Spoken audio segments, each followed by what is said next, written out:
Okay, we're getting there. We're in the painting stages.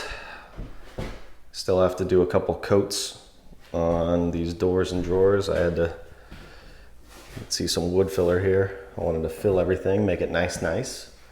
So I'm in the process of doing that. And then I have to hang the closet doors, put in the closet racks and stuff, and the pole, put the doorknob on, put a door stopper in there.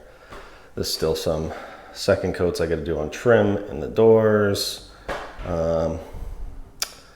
Let's see, what else? Oh yeah, I gotta scrape, sand, and poly the floor, but it's coming along. I'm happy so far. So I'm getting kind of bored with painting. Oh, I also gotta put these outlet covers on. So I think I'm gonna hang these doors and put these drawers in just to mix it up a little bit, and then I can put the final coats on while they're hanging there. Let's see, I did some filling here.